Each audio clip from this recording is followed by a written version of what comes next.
ગુજરાતમાં આપનું સ્વાગત છે। વાત કરીશું જૂનાગઢની। જૂનાગઢ એસટીમાં આવેલા બદલાવના નિર્ણયને લઈને જૂનાગઢ શહેરના વેપારીઓમાં એક પ્રકારે આનંદની લાગણી જોવા મળી છે। ત્યારે બીજી તરફ આ નિર્ણય રેડીમેડ અને ક્લોથ એસોસિએશન તેમજ સુગર મર્ચન્ટ એસોસિએશન દ્વારા મિશ્ર પ્રતિક્રિયાઓ આપવામાં આવી રહી છે। જૂનાગઢ શહેરના માંગનાથ રોડ પર રેડીમેડ અને ક્લોથ એસોસિએશનના ઉપપ્રમુખ હિતેશ સંઘવી દ્વારા જણાવવામાં આવ્યું હતું। આખરે સરકારે 11 વર્ષ બ્રહ્મજ્ઞાન થયું હોય તેવું મારું માનવું છે। સરકાર દ્વારા જે જીએસટીના સ્લેબમાં ઘટાડો કરવામાં આવ્યો છે તેને કારણે આવનાર તહેવારોમાં ગ્રાહકો તેમજ વેપારીઓને ખૂબ જ મોટો ફાયદો થશે। દિવાળી પછી આવી રહેલ લગ્ન ગાળાની સિઝનને લઈને ઘરમાં પ્રસંગો હશે તે લોકોને પણ ખૂબ મોટો ફાયદો થશે। લોકો વધારાની ખરીદી કરી શકશે। કાપડ ઉદ્યોગોમાં થઈ રહેલી ટેક્સ ચોરીમાં પણ અંકુશ આવશે। હમણાં જ્યારે નવરાત્રિનો તહેવાર આવી રહ્યો છે ત્યારે ખાસ કરીને ચણિયાચોળી સહિતના નવરાત્રિના ટ્રેડિશનલ ડ્રેસીસ સહિતની વસ્તુની ખરીદીઓમાં ગ્રાહકોને ખૂબ જ મોટો ફાયદો થશે અને લોકોને પણ નાની અને નાનામાં નાની વસ્તુની અને પૈસાની બચત થશે। અમારી ઘણી બધી વસ્તુઓ 5, 12 અને 18% હતી કે જેનાથી ગઈકાલે જે જીએસટીમાં ફેરફારો આવ્યા છે મોસ્ટ ઓફ વસ્તુઓ અમારે 5%માં કન્વર્ટ થઈ ગઈ છે, જેથી ગ્રાહકોને ઘણો બધો ફાયદો થશે અને અમારી પણ વેપારમાં વધારો થશે અને એના લીધે 2 પૈસા બધાને બચશે। જેથી આ જીએસટીનો જે ફેરફાર છે તે બહુ સારી રીતે ફેરફાર કરેલો છે અને એનાથી વેપારીઓને અને પ્રોડક્શનવાળા બધાને ફાયદો ઘણો બધો થશે।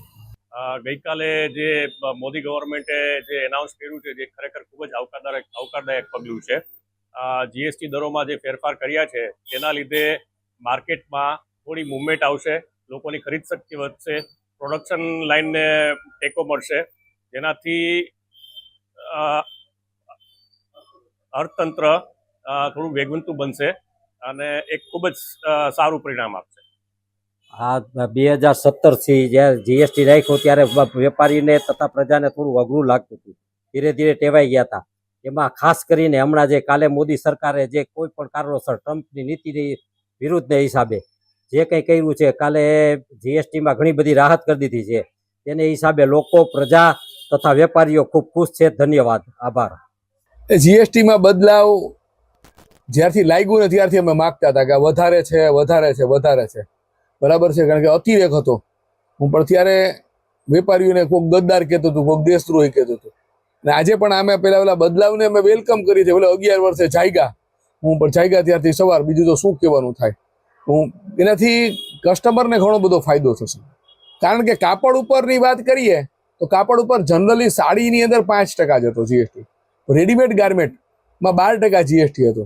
હવે 12% જીએસટીમાં એવું થાય કે જે લગ્ન સરાની ખરીદી કરવા નીકળે તો એ કોઈ 1000 રૂપિયાનું ગાર્મેન્ટનું પીસ લેવાનું નથી, મિનિમમ 1000 ઉપરની રેન્જ જ જાય।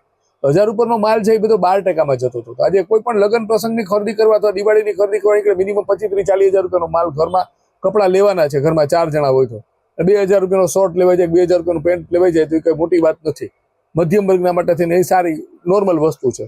તો એ લોકોને ઘરમાં મિનિમમ એક પરિવારને 2-2000 રૂપિયાનો 25,000ની ખરીદી કરે તો 2000 રૂપિયાનો ફાયદો થાય અને લગ્ન સરાની જે ખરીદી કરવા નીકળશે એ લોકોને પણ સારો હોય અને પોતાને ફાયદો સરકાર તરફથી થશે।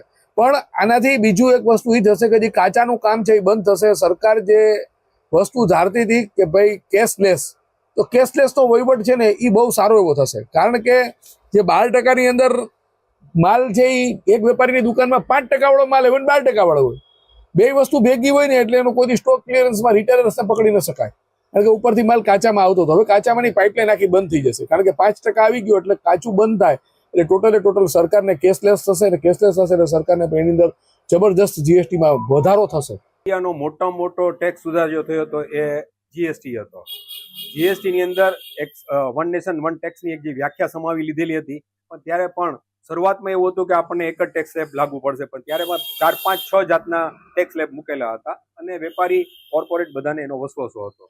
આજે 8 વર્ષ પછી 2017 પછી 2025માં જ્યારે આપણે એક સ્ટેબલ થઈ ગયા છે, આવક ખૂબ સારી થઈ ગઈ છે, પણ અર્થતંત્ર થોડું ધીમું પડવાથી મોદી સરકારને એવું લાગ્યું અને મોદી સાહેબને એવું લાગ્યું કે હવે આની અંદર થોડો ફેરફાર કરી અને લોકોને આપણે કેમ વધારે સારી રીતે ફાયદો આપી શકીએ, એ માટે 15મી ઓગસ્ટે લાલ કિલ્લા ઉપરથી મોદી સાહેબે ડિક્લેર કરેલું હતું કે દિવાળીની અમે બહુ મોટો ભેટ આપવા જઈ રહ્યા છે. લોકો પાસે એક પૈસા બચશે અને અમે એક GST 2 એવી રીતે એ નામ સાથે અમે બહુ ફેરફાર સાથે આવી રહ્યા છે.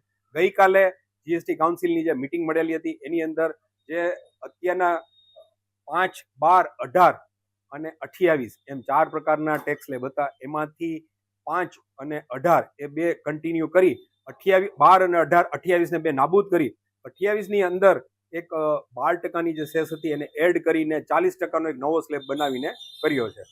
મેક્સિમમ આવશ્યક ચીજ વસ્તુઓ જે છે એને 5% અંદર સમાવી અને મોદી સરકારની આ GST ની અંદર જે પહેલ જે થઈ છે એ બહુ સારી છે, આવકારદાયક છે. મોદી સાહેબે આપણને જે ફાયદો કર્યો છે હવે પછીની જવાબદારી કોર્પોરેટની છે. એ આ બધા જેટલા પણ ટેક્સની અંદર જે 7% થી લઈને 13% સુધીનો જે ફાયદો કર્યો છે એના ભાવ ઘટાડો આપે તો લોકોને જ એના ફળ ખાવા મળશે. અમારા એક વેપારી તરીકેની અમને એક વસવસો એ રહ્યો છે કે જે GSTR કમ્પ્લાયન્સ માટે થઈને શરૂઆતથી અમે લોકો જે ફરિયાદ કરી રહ્યા છે કે આને તમે સરળ કરો. IT રિટર્નને જેમ સરળ કર્યા છે તે GST રિટર્નને પણ સરળ કરો. એમાં આ વખતે કોઈ જોગવાઈ નથી થઈ. એના માટે થઈને અમને થોડી એક નિરાશા છે. આગળ જતા એ બધી નિરાશાઓ દૂર કરશે